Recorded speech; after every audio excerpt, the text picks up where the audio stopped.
હનુમાનજી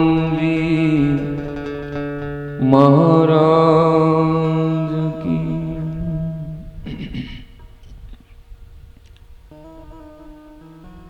ગઈ કાલની કથામાં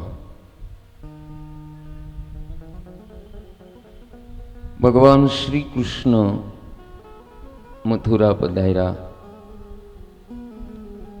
બલરામજીએ અને શ્રી કૃષ્ણ ભગવાને ચારુણ મુષ્ટિકનો વધ કર્યો. ભગવાન શ્રી કૃષ્ણે કંસ મામાનો વધ કર્યો. માતા પિતાને કેદમાંથી મુક્ત કર્યા. ઉગ્રેસનને કેદમાંથી મુક્ત કર્યા.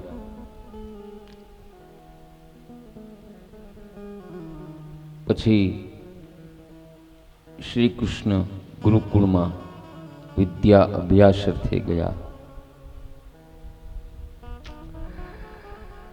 અને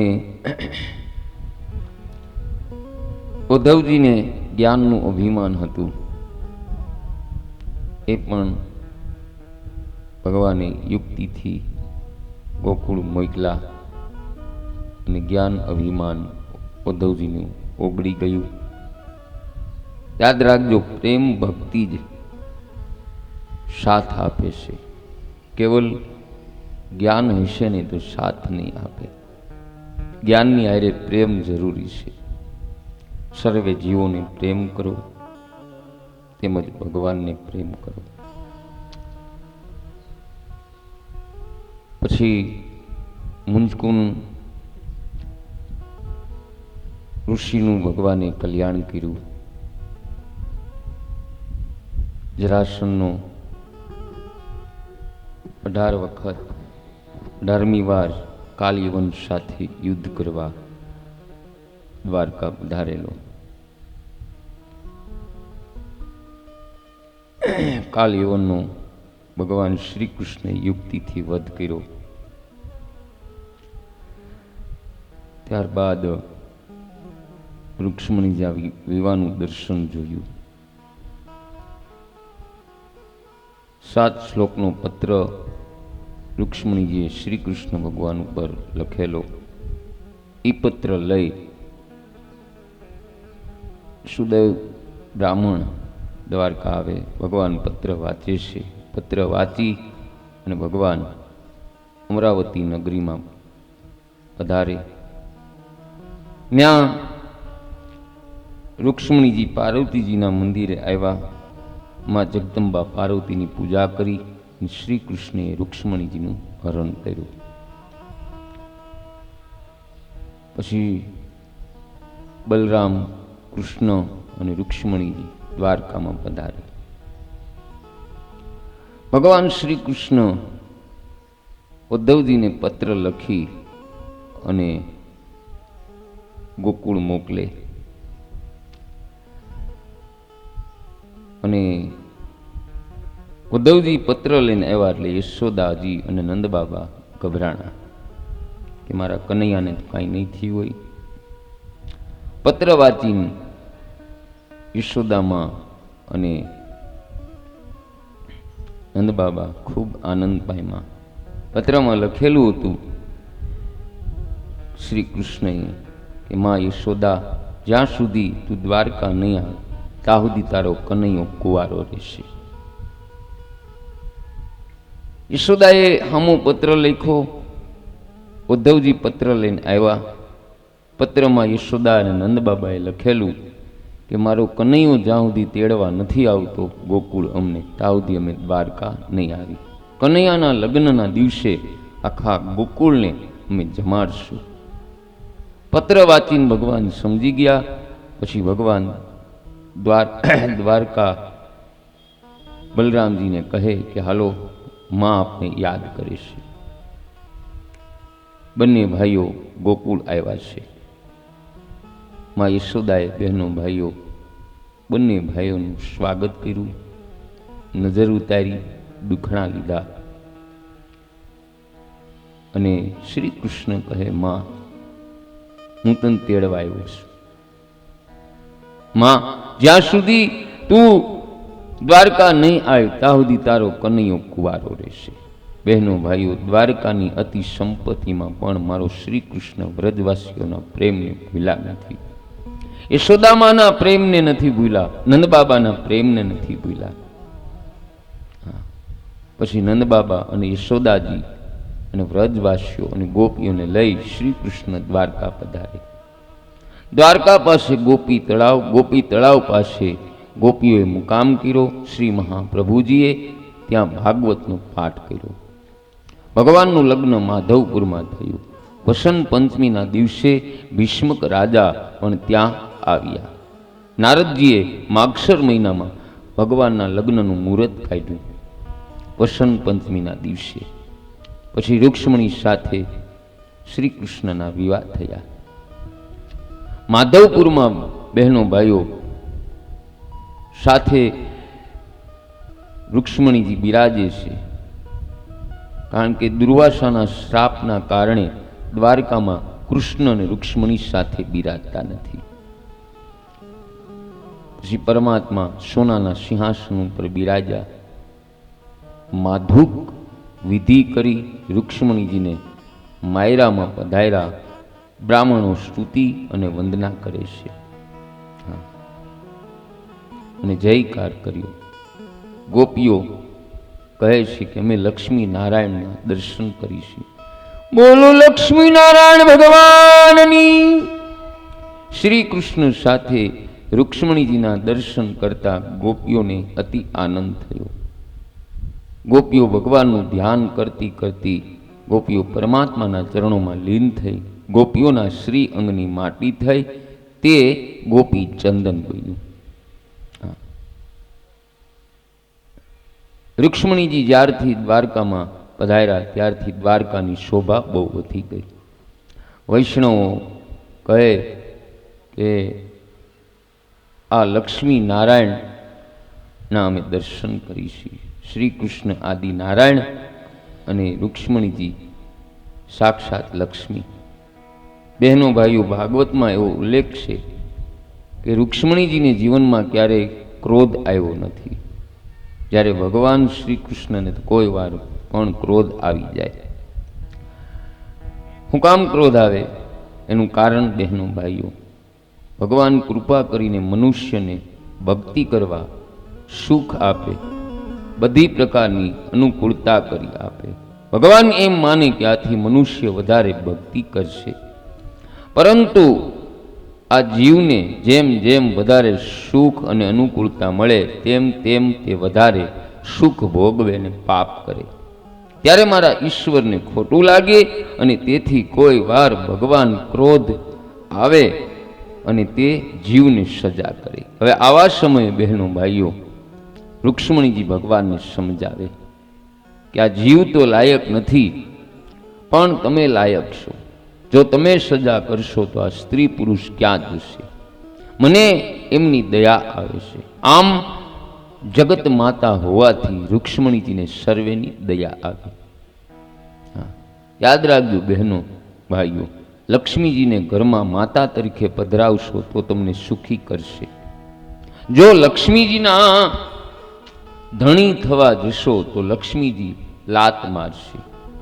કેમ કે જીવ એ પુત્ર છે, લક્ષ્મી માં અને નારાયણ પિતા. લક્ષ્મીનો પતિ એક જ નારાયણ છે. નારાયણ વિના લક્ષ્મીનો પતિ કોઈ થયો નથી કે થવાનો નથી. માટે બહેનો ભાઈઓ, લક્ષ્મીનો વિવેકથી સદુપયોગ કરો. હા, પૈસો કમાવો બહુ કઠણ નથી, પણ હાથમાં આવેલા પૈસાનો વિવેકથી સદુપયોગ કરવો એ કઠણ છે. પછી ભગવાનનું ગુહ્સ આશ્રમનું દર્શન. રૂક્ષ્મણીજીને ઘેર પ્રદ્યુમનનું પ્રાગટ્ય થયું. પ્રદ્યુમને શબરાસુરનો વધ કર્યો અને રતિ પ્રદ્યુમનને લઈ દ્વારકા આવી. શબરાસુર બહેનો ભાઈઓ એ કલ્યાણને ઢાંકનાર લૌકિક કામ અને પ્રદ્યુમન એ અલૌકિક કામ છે. લૌકિક કામનો નાશ અલૌકિક કામથી કરવો પડે. પછી ભગવાનના બહેનો ભાઈઓ 8 વિવાહનું દર્શન છે. આવો આનો ભાવાર્થ બતાવું છું. અષ્ટ પટરાણી, અષ્ટધા પ્રકૃતિ એટલે પ્રકૃતિના માલિક પરમાત્મા છે. અષ્ટધા પ્રકૃતિ ઉપર બહેનો ભાઈઓ શ્રી કૃષ્ણે વિજય મેળવેલો. પ્રકૃતિ એટલે મારો ને તમારો સ્વભાવ થાય. સ્વભાવને આધીન ન બનો. જે સ્વભાવને વશ કરે, સ્વભાવને જીતે, સ્વભાવ ઉપર વિજય મેળવે, એ સ્ત્રી અને પુરુષ સુખી થાય છે. ગીતાજીના 7મા અધ્યાયમાં અષ્ટધા પ્રકૃતિની કથા આવે. પૃથ્વી, જલ, તેજ, વાયુ, આકાશ, મન, બુદ્ધિ અને અહંકાર, આ અષ્ટધા પ્રકૃતિ છે. જ્યારે આ જીવ એટલે સ્ત્રી અને પુરુષ સ્વભાવનો દાસ બને ને ત્યારે દુઃખી થાય. માટે બહેનો ભાઈઓ, પ્રકૃતિનો, સ્વભાવનો ઉપયોગ ભક્તિ માટે કરો. પ્રકૃતિના ઉપયોગ કરતા સાવધાન રહેજો. હું પ્રકૃતિનો ગુલામ નથી, હું પરમાત્માનો દાસ છું. જે સ્વભાવને આધીન બને, સ્વભાવ એને જ રડાવે છે. હા, સ્વભાવ એને રડાવે. દાખલા તરીકે દર્શક બહેનો શેરીમાં ઓટે બેઠા હોય અને કોઈ બેન આવે અને બધાય બેન હવના ઘરે વયા જાય એટલે ઓલા આવનાર બેન શું કે હું કોઈને ગમતી નથી. એવું નથી બેન, તમે બધાને ગમો છો, પણ તમારો સ્વભાવ કોઈને ગમતો નથી. આપણો સ્વભાવ બહેનો ભાઈઓ એવો ઠંડો હોવો જોઈએ કે જ્યાં જાય ત્યાં આપણે ઠંડક મળે.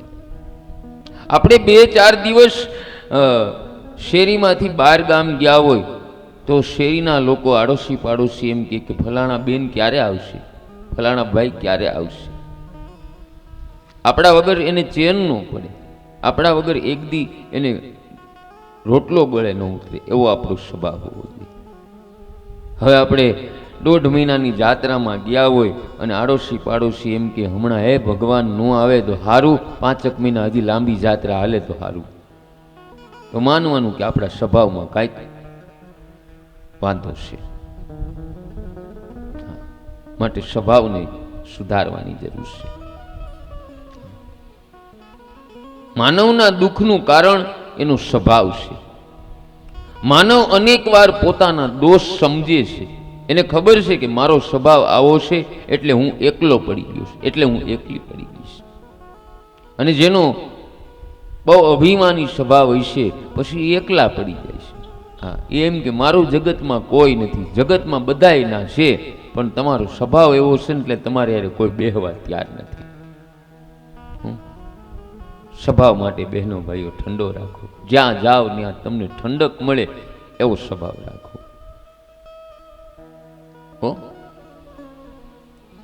કથા સાંભળ્યા પછી થોડો પણ સ્વભાવ સુધરે તો માનજો કે કથા બરાબર સાંભળી.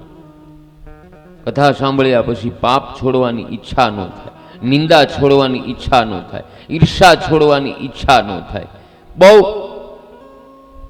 બગ બગ કરવાની ઈચ્છા હોય અને મૌન લેવાની ઈચ્છા ન થાય, તો કથા સાંભળવાનો કોઈ અર્થ નથી. કથાની ભેટ છે, પાપ છોડો અને પ્રેમથી મારા શ્રી કૃષ્ણનું ભજન કરો. અહીં બહેનો ભાઈઓ, તમે ભગવાનના લગ્નની વાતો સાંભળો છો તો તમે પણ તમારા જીવનની વૃદ્ધ અવસ્થામાં ભગવાન સાથે લગ્ન કરો. આ છે ભગવાનના લગ્નની કથાનું રહસ્ય. આ અધ્યાયમાં 16,000 કન્યાઓ સાથેના લગ્નની કથા. હા, ભૌમાસુર 16,000 કન્યાઓની કેદમાં રાખેલી. હવે 16,000 કન્યાઓ કોણ છે ખબર છે? 16,000 કન્યાઓ બહેનો ભાઈઓ વેદોની રૂચા છે. અને વેદના 3 કાંડ છે, 3 વિભાગ છે. અને આ 3 વિભાગમાં 1,00,000 મંત્ર બતાવ્યા છે. એમાં 80,000 મંત્ર બહેનો ભાઈઓ બ્રહ્મચારી સાધુ માટે છે. હા, અને 16,000 મંત્ર જે દીકરો અને દીકરી સંસારમાં ડગલા માંડે, લગ્ન કરે એટલે એને 16,000 મંત્રનો રોજ જપ કરવો. જ્યાં સુધી મન સ્થિર ન થાય, જ્યાં સુધી સર્વે ઇન્દ્રિયો શુદ્ધ ન થાય, ત્યાં સુધી સંસારમાં આગળ વધવું નહીં. આમ 16,000 મંત્રનો ગોસમાં આશરો લે તો એને ત્યાં બહેનો ભાઈઓ હજી બજરંગદાસ બાપુ જેવા સંતો આવવા તૈયાર છે. જલારામ બાપુ જેવા, ભોજલારામ બાપુ જેવા, સત દેવીદાસ અમરમાં જેવા. પણ સંતો માં અને પિતા ગોતે છે. માં પિતા હોવા જોઈએ સારા, માતા પિતા ગોતે છે. અને 4,000 મંત્રો સંન્યાસી માટે છે. સંન્યાસી એટલે જે ભગવો ધારણ કરવો એને સંન્યાસ ના, એ તો એની રીતે બરાબર છે. પણ ગુહસ આશ્રમનો સંન્યાસ બતાવ્યો છે કે દીકરા દીકરીઓ પરણી જાય, 60 વર્ષ થાય, 65 વર્ષ થાય, પછી આપણે દીકરા ઉપર ભરોસો હોય, પુત્ર વધુ સારા ઘરની સંસ્કારી હોવ હોય તો ઘરમાંથી સંન્યાસ લેવો, સાસુને અને પિતાને. પિતાને દીકરાને કેવું કે બેટા, મારા પિતાએ આ ખેતીનો ધંધાનો વહીવટ મને સોંપ્યો છે, હું નીતિથી ધંધો કરું છું, કોઈ દી કોઈનું બગાડ્યું નથી, મેં કોઈ દી ધર્મ છોડ્યો નથી. અલે બેટા, આજથી આ ધંધાનો ખેતીનો વહીવટ તમામ તને સોંપું છું. હવે હું 4,000 મંત્રનો જપ કરીશ, હું ધંધામાં ક્યારેક ક્યારેક તને ધ્યાન આપીશ, હું ઘર બર છોડીને નહીં જાઉં, પણ મંદિરે જઈશ, આવી ક્યાંય કથા થતી હોય ત્યાં જઈશ, અને એમાંથી સમય મળશે તને હું માર્ગદર્શન જીવનમાં ઘટતું હોય તો આપીશ. આમ પિતાને સંન્યાસ લેવાની જરૂર છે. પછી પિતાને કાંઈ ખીચામાં એટીએમ કાર્ડ અને ચેકબુક લઈને ન રખડવાની હોય. આ રાખો, ધન રાખો, ના નથી, ક્યાંય સત્કર્મમાં વાપરવાનું હોય. ગાય છે, કૂતરા છે, કીડી છે, પક્ષી છે, કોઈ આવી ધર્મ કાર્ય થતું હોય ત્યાં યથાશક્તિ પ્રમાણે એ ધન એના ખીચામાં હોવું જોઈએ. હોય સગવડ હોય ફરજિયાત નહીં. હવે સાસુમાને આ રીતે સંન્યાસ લેવાનો. સાસુમાને કહેવાનું, બેટા હું ઘણા વર્ષથી આ ઘરમાં પરણીને આવી છું, હા, મારી સાસુનું, મારા સસરાની ખૂબ સેવા કરી. આંગણામાં કાંઈ હોય કે ન હોય, પણ મેં કોઈ દી અતિથિને કે મહેમાનને ભૂખ્યા જવા નથી દીધા. હા, મારા બધા સગાવાલાને ખૂબ મેં પ્રેમથી રાખ્યા છે. હા, તું જેને પરણીને આવી દીકરાને મેં સંસ્કાર આપીને મોટો કર્યો છે, તારા સસરાની પણ મેં તન મનથી સેવા કરી છે, પતિને મેં પરમાત્મા માન્યા છે. હાલે બેટા, આજથી આ ઘરનો તમામ વહીવટ હું તને આપું છું, હવે જેમ તારા હાથમાં રાખ એમ અમે રહેવા તૈયાર છીએ. પછી સાસુ મને છે ને બહેનો કડે તિજોરીનો જુડો લઈને નો આટા મારવાનો હોય, પછી એને સંન્યાસ લઈ લે. પણ દીકરાની વહુ ડાય હોય તો, નહીતર અત્યારે કળિયુગ છે બહેનો ભાઈઓ, હા ધ્યાન રાખજો, કળિયુગ છે. જો માલ હશે ને તો બધાય સેવા કરશે, માલ નહીં હોય ને તો જય શ્રી રામ. એવા ઘણા મેં કિસ્સાઓ જોયા છે કે ગઈઢા માવતરો દુઃખી થાય છે. હા, ગઈઢા માવતરો દુઃખી થાય છે. હા, થોડું ઘણું પાસે રાખવું મરણ મૂડી, જેથી એની હિસાબે આપણું પહેલું જીવન સારું જાય. બને ત્યાં સુધી દીકરાની વહુને દીકરી સમજીને વર્તન કરવું, સાસુને આ રીતે વર્તન કરવું. અને પુત્રવધુ સાંભળે એમ પુત્રવધુના પિયરના વખાણ કરવા કે અમને દીકરી કોઈ સંસ્કારી ઘરની મળી છે, હા, અમારા ઘરને કુળને તાળી દીધું છે, મારી એવી સેવા કરે, આટલું બોલો તો એ દીકરીને સારું લાગે. કોઈ દિવસ બહેનો ભાઈઓ પુત્ર વધુને વગોવી નહીં. હા, કોઈ દિવસ. કારણ કે ચાર દિવાલીની અંદર જે કાંઈ રહેશે ને એ સારું રહે. બહાર જઈને તમે તમારા પુત્ર વધુને વગવશો, પછી જેને તમે વાત કરી છે એ થોડીક વધારીને પુત્ર વધુને વાત કરશે. આમ કજિયા વધે, ઘટે નહીં. કારણ કે સમાજની આદત એવી છે કે ભેળવીને વાત કરવી.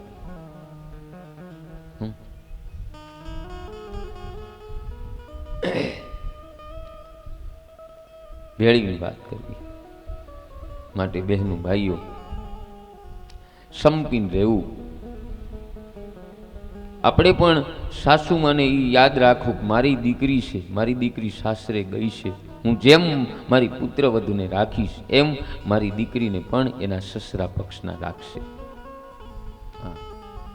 સાસુ વહુને સંપીને રહેવું. કથા આ કહે છે. અને દરેક ઘરની અંદર કોક દીક તો વાસણ ખકડતા હોય, પણ એને પછી નાડાને પકડી ન રાખાય. હા, નાડાને પકડી ન રાખાય.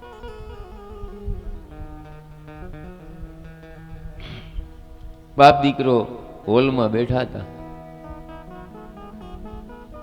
અને રસોડામાંથી જોરદાર અવાજ આવ્યો, કાચની બહેણી ફૂટીને એવો. એટલે પિતાએ દીકરાને પૂછ્યું, બેટા જોતો ખરાય કે શું થયું, બહેણી કોણાથી ફૂટી? એટલે દીકરાએ કીધું, બાપુ ચિંતા કરોમાં મારા બાથી તૂટી છે. જો મારા ઘરનાથી તૂટી હોત ને તો આખું રસોડું માથે લીધું હોત. આવો સ્વભાવ નહીં હારો. ઘરમાં કદાચ ગમે એવું નુકસાન થઈ જાય તો સ્વભાવને શાંત રાખો. એ નુકસાન થયેલું નથી સુધરવાનું, પણ આપણે પછી ઝઘડી છે ને એ સંબંધ પછી બગડી જાય છે. કોઈને કઈ એવી ઈચ્છા જ ન હોય કે હું મારા ઘરનું નુકસાન કરું. આપણી કીધે જ્યારે જુવાન હોય ત્યારે આપણી કીધે આવું બની ગયું હોય તો આપણે જૂના દિવસો યાદ કરવા કે મારી કીધે બહેણી ફૂટી હતી, પણ મારા સાસુ બહુ સંસ્કારી હતા. મને માથે હાથ ફેરવીને કીધું, બેટા ચિંતા ન કરતી. આપણે પણ આપણી પુત્ર વધુને એ પ્રમાણે વર્તન કરવું, જેથી ઘરમાં શાંતિ હશે ને તો માં લક્ષ્મીનો વાસ રહેશે. ઘરમાં શાંતિ હોય ત્યાં ભગવાનનો વાસ હોય. જે ઘરમાં રોજ ઝઘડા થતા હોય એ ઘરમાં બહેનો ભાઈઓ ભગવાન નથી રહેતા, માં લક્ષ્મી નથી રહેતી. પૈસા હોય, પૈસાનું શું કામ છે? લક્ષ્મી એટલે સુખ, શાંતિ, આનંદ, સમૃદ્ધિ, પ્રેમ, ધર્મ, સત્ય, પરિવારનો સમ. ઘરમાં બધા હાજા નરવા રહે, ધંધામાં ખૂબ બરકત મળે. આને લક્ષ્મી કહેવાય. આ ગૃહસ્થ આશ્રમ ભગવાનનો છે.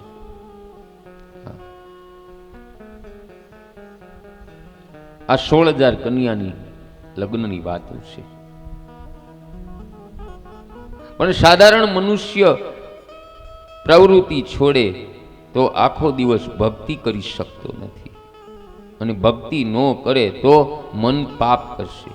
તેથી વેદોમાં વર્ણન કર્યું છે કે પ્રવૃત્તિ કરો, ના નથી. તમારું કામકાજ બધું કરો, ના નથી, પણ ભક્તિમય પ્રવૃત્તિ કરો. પણ વિલાસી લોકો પોતાની વાસના પ્રમાણે દરેક મંત્ર કે શ્લોકનો અર્થ અવળો કાઢે. વિલાસી લોકો એમ કહે કે ખુદ ગીતામાં ભગવાન શ્રી કૃષ્ણે મજા કરવાનું કહ્યું છે, તો શા માટે મજા ન કરવી? તેનો સાચો અર્થ બહેનો ભાઈઓ એ થાય છે કે કર્મથી સિદ્ધિ પ્રાપ્ત થાય છે. હો, સારા કર્મ હશે ને તો તમે સુખી થશો. હા, એટલે મારા શ્રી કૃષ્ણે ગીતામાં એક બહુ સારું કહ્યું છે કે જેના કર્મ સારા છે ને એ કિસ્મત એના ઘરનું પાણી ભરતી હોય, અને જેની નીતિ ચોખ્ખી છે ને એના માટે બધાય રસ્તા ખુલ્લા જ હોય છે. હવે કર્મ સારા કરો. પણ અમુક વિલાસી તેના બદલે વિલાસીઓ કર્મની મજા કરે એવો અર્થ કાઢે છે. હા, એવો અર્થ કાઢે છે.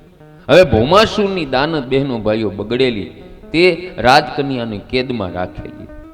હવે ભગવાન શ્રી કૃષ્ણ ભૌમાસુરને મારી રાજકન્યાઓને કારાગૃહમાંથી છોડાવે, પરંતુ આ કન્યાઓ ભૌમાસુરના કેદમાં રહેલી એટલે જગતનો કોઈ પુરુષ આ કન્યા સાથે લગ્ન કરવા તૈયાર થયો નથી. અને બહુ સાચી વાત, વેદ મંત્રો અરે કોણ પરણવા તૈયાર છે કયો? હું અહીંયા 7 દિવસ તમને બધાને કહીને થાકી ગયો કે પૂજામાં બેસો, પૂજામાં બેસો. કેટલા જણા અહીંયા આ એરિયામાંથી પૂજામાં બેઠા? વધીને 10 થી 15 જોડે, 10 થી 15 જોડી. આવડો મોટો એરિયો, રોજ તમે અહીંયા 30 જોડી બેઠા હોત તો કેવું સારું. મંત્ર રોજ આપણે 1 લાખ ઉપર બોલતા. એટલે વેદ મંત્રો આરે કોઈ અત્યારે આ કળીકાળમાં પરણવા તૈયાર નથી, કોઈ તૈયાર નથી. ઘણાય બાના કાઢે છે, મારી પાસે સમય નથી, આમ છે તેમ છે. આવો અવસર વારાઘણી બહેનો ભાઈઓ મળવા નથી. જે બેઠા એને હું વંદન કરું છું, અને જે નથી બેઠા, આવું કાર્ય બહેનો ભાઈઓ ક્યાંય થતું હોય તો વિના સંકોચે પૂજામાં બેસવું. મંત્ર ઉચ્ચારણ કરવાથી આપણો સ્વભાવ સુધરે, આપણે મનને શાંતિ મળે. હવે કોઈ પુરુષ આ કન્યા સાથે લગ્ન કરવા તૈયાર નથી, બધાય ના પાડે છે, તિરસ્કાર કરે છે. હવે નિરાધારના આધાર ભગવાન છે. જો બહેનો ભાઈઓ ભાવ બતાવું, માણસ કોઈ વખત દુઃખમાં એવું બોલે કે આ જગતમાં મારું કોઈ નથી, ત્યારે ભગવાનને બહુ ખોટું લાગે. ભગવાન કહે કે તને ખબર નથી, તું મંદિરમાં મારા 2-3 વાર દર્શન કરવા આવતો હોઈશ, પણ હું તો તને આખો દિવસ જોયા કરીશ. પછી આ 16,000 કન્યાઓ શ્રી કૃષ્ણના ચરણે આવે. ભગવાન વિચાર કરે, મેં રામા અવતારમાં ખૂબ મર્યાદા પાડી, હવે આ અવતારમાં મર્યાદા પાળવી નથી, એટલે ભગવાન 16,000 કન્યાઓ સાથે લગ્ન કરે છે. પણ 16,000 કન્યાનું મેં બહેનો ભાઈઓ તમને રહસ્ય બતાવ્યું. 8 કન્યાઓનું રહસ્ય બતાવ્યું કે 8 પટરાણી એટલે મારો તમારો સ્વભાવ થાય, અષ્ટધા પ્રકૃતિ. અને 16,000 કન્યા એટલે વેદોનું ઋચા એટલે મંત્ર થાય. આ પ્રમાણે ભગવાનના લગ્નની કથાનું વર્ણન કર્યું. શ્રી કૃષ્ણ બહેનો ભાઈઓ બધી રાણીઓને રાજી રાખતા, ઘરના લોકો દુઃખી ન થાય એની બહુ કાળજી રાખતા. શ્રી કૃષ્ણે બહેનો ભાઈઓ ગુહસનો ધર્મ સમજાવ્યો છે. ભગવાન બહેનો ભાઈઓ બહારથી સર્વે રાણીઓને પ્રેમ બતાવે, પરંતુ અંદરથી વૈરાગી છે. તમે પણ બહેનો ભાઈઓ ઘરમાં આવી રીતે રહ્યો. ઘરમાં આવી રીતે રહ્યો. બહારથી બધાને પ્રેમ બતાવો અને આપણા હૃદયમાં, આપણા મનમાં ભગવાન શ્રી કૃષ્ણને બિરાજમાન કરો, તો બહેનો ભાઈઓ આપણું જીવન પણ શ્રી કૃષ્ણ જેવું બની શકે. આપણું જીવન બની શકે. ત્યાર પછી બહેનો ભાઈઓ શિશુપાલનો વધ. હવે રાજસૂર્ય યજ્ઞમાં આમંત્રણ આવ્યું છે, અને બીજું આમંત્રણ જરાસને અમુક રાજાઓને કેદમાં કરેલા એ રાજાઓનો પત્ર શ્રી કૃષ્ણ ઉપર આવેલો. 2 આમંત્રણ આવેલા. રાજાઓએ લખેલું કે અમને આ જરાસનના કેદમાંથી છોડાવો. ભગવાન વિચાર કરે કે 2 માંથી પેલું કામ કયું કરવું. એટલે ઉદ્ધવજીનું માન વધારવા માટે ઉદ્ધવજીને ભગવાન પૂછે છે કે આ 2 માંથી પેલું કામ કયું કરું. ત્યારે ઉદ્ધવજી કહે છે કે પ્રભુ આપ તો અંતર્યામી છો, છતાંય મારું માન વધારવા કહો છો, તો આપ પેલા હસ્તિનાપુર પધારો અને રાજસૂરી યજ્ઞમાં આપ દિગ્વિજય કરાવો અને પછી આ જરાસંધના કેદમાં રાજા છે એમનું કલ્યાણ કરો. પછી બહેનો ભાઈઓ ભગવાન હસ્તિનાપુર પધારે છે અને પાંચેય પાંડવોને દિગ્વિજય કરવાનું કહે છે. દિગ્વિજય એટલે કે આખા વિશ્વ ઉપર વિજય મેળવે ને એને દિગ્વિજય કહેવામાં આવે. પાંચેય પાંડવો દિગ્વિજય મેળવે છે. પછી શ્રી કૃષ્ણ ભગવાન ભીમ અને અર્જુનને જરાસંધનું જે રાજ હાલે છે ત્યાં યુદ્ધની માંગણી ભિક્ષામાં કરે છે. બ્રાહ્મણનો વેશ લઈને ગયા છે. બ્રાહ્મણનો વેશ લઈને ગયા અને માંગણી કરી કે અમારે ભિક્ષામાં યુદ્ધ માગવું છે, મલ યુદ્ધ. જરાસંધ એના માટે બહેનો ભાઈઓ તૈયાર થયો છે અને પછી ભીમ અને જરાસંધનું મલ યુદ્ધ ભયંકર થયું છે. ભીમને એટલો માર્યો કે લોથ પોત કરી નાખ્યો. પછી ભીમ શ્રી કૃષ્ણ ભગવાનને કહે છે કે પ્રભુ તમારે મને માર જ ખવડાવો તો ચારેય ભાઈઓ પાસે ઘરે ન ખવડાવી લેવાય, અહીંયા હું કામ લઈ આવ્યા? ત્યારે શ્રી કૃષ્ણ કહે છે કે ભીમ તું યુદ્ધ કરશ પણ તું અભિમાનમાં અને તારી રીતે યુદ્ધ કરશ. તું યુદ્ધ કરતી વખતે મારી ઉપર દૃષ્ટિ રાખ. હું તને જે યુક્તિ બતાવું એ પ્રમાણે તું યુદ્ધ કર. જો બહેનો ભાઈઓ ભીમ એટલે મારા ને તમારા પ્રાણ થાય. હા, અને જરાસંધ મેં તમને કાલ બતાવ્યો હતો, જરાસંધના ભાવરથ. શું જરાસંધના ભાવરથ? આંખે ઓછું દેખાય, કડ દુખે, પગ દુખવા મળે, હાથમાં લાકડી આવે, હાલતા ને ચાલતા આપણે દાખલ કરવામાં આવે અને આપણો પ્રાણ આ શરીર હારે યુદ્ધ કરતો હોય. જરાસંધ હારે આપણો પ્રાણ ઘણી વાર તો બહેનો ભાઈઓ જરાસંધને તો 17 વખત લડવા આવ્યો, પણ આપણા સમાજમાં એવું બનતું હોય કે કોઈ વડીલ હોય એને હોસ્પિટલે દાખલ કરે, પછી પુત્રવધુ દીકરો આડોશી પાડોશી વિચાર કરે કે હવે બાપા પાછા નહીં આવે. હા, તોય ત્યાંથી બાટલા ચડાવીને બાપા હાજા નરવા પાછા આવે, પાછા 10 વર્ષ કાઢી નાખે. આ જરાસંધ. માટે બહેનો ભાઈઓ પ્રાણ જરાસંધ હારે લડે છે. એટલે શ્રી કૃષ્ણે સમજાવ્યું કે તું યુદ્ધ કરશ તારી રીતે, તું મારી સામે દ્રષ્ટિ કરીને યુદ્ધ કર. બહેનો ભાઈઓ આપણે પણ ભગવાનનું ધ્યાન કરતા કરતા અને સ્મરણ કરતા સત્કર્મ કરતા કરતા આ જરાસંધ હારે યુદ્ધ કરશું ને તો આપણે પણ જીતી જશું. પછી ભીમ અને જરાસંધનું યુદ્ધ થયું. ભીમ શ્રી કૃષ્ણની સામે દ્રષ્ટિ રાખે. શ્રી કૃષ્ણએ યુક્તિ બતાવી કે જરાસંધના દેહના 2 ભાગ કર. એટલે ભીમે 2 ભાગ કર્યા, ચીરી નાખ્યા 2 સાથળને. પછી શ્રી કૃષ્ણ કહે છે કે વચમાં શિવલિંગ કર. શિવલિંગ કરી ત્યારે બહેનો ભાઈઓ જરાસંધનો વધ થયો. બોલો કૃષ્ણ ભગવાનની, મુક્તેશ્વર મહાદેવની. બહેનો ભાઈઓ શ્રી કૃષ્ણ ઈ પણ બતાવે છે કે સર્વે વૈષ્ણવ મારા ચરણે હોય છે, પણ મારું ફરજ છે કે છેલ્લે જીવને ભગવાન શિવજીના ચરણે પહોંચાડવા એ મારો ધર્મ છે. હા, યાદ રાખજો બહેનો ભાઈઓ, મનુષ્ય જ્યારે દેહમાંથી પ્રાણ છોડે છે ને અને પછી 12મું હોય, 13મું હોય કે 9મું હોય, આપણે અંતિમ દિવસે દીવો મૂકવા શિવ મંદિરે જઈએ છીએ. ભગવાનને કહીએ છીએ કે હે પરમાત્મા શિવજી, અમારા વચ્ચેથી જે જીવ આવ્યો છે એ આપની અંદર સમાઈ જાય, જીવ અને શિવ એક થાય. બરાબર. આ જરાસંધનો આ રીતે ભગવાને વધ કર્યો. અને પછી બહેનો ભાઈઓ શિશુપાલનો વધ. હવે રાજાઓને છોડાવ્યા ભગવાન શ્રી કૃષ્ણે જરાસંધના કેદમાંથી. પછી રાજસૂર્ય યજ્ઞ શરૂ થયો છે. હવે યજ્ઞમાં પ્રથમ પૂજા કોની કરવી એ પ્રશ્ન ઊભો થયો.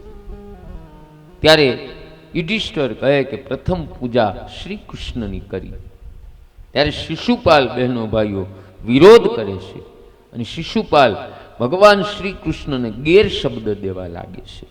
હા, કે આ કાળિયાની પૂજા ન હોય, માખણ ચોર છે, કપટી છે, બે બાપનો છે, બે માનો છે, આમ ગાળો ઉપર ગાળો દેવા લાગ્યા. ત્યારે ભગવાન શ્રી કૃષ્ણ શિશુપાલને કહે છે કે શિશુપાલ, મેં ફૈબાને વચન આપેલું કે 99 ગાળ આપશે તા સુધી હું સહન કરીશ, અને 99 ગાળ પૂરી થશે પછી તારો વધ કરે. ત્યારે શિશુપાલ કે મને પરવા નથી, તું શું કરી શકવાનો હે બીકણ, હે રણછોડ, આમ કીધું. ત્યારે ભગવાને સુદર્શન ચક્રને આજ્ઞા દીધી અને શિશુપાલનો વધ થયો છે. બોલો સુદર્શન ભગવાન કી. ત્યાર પછી બહેનો ભાઈઓ બલરામજીની જાત્રાનું વર્ણન. શું ટાઈમ થયો?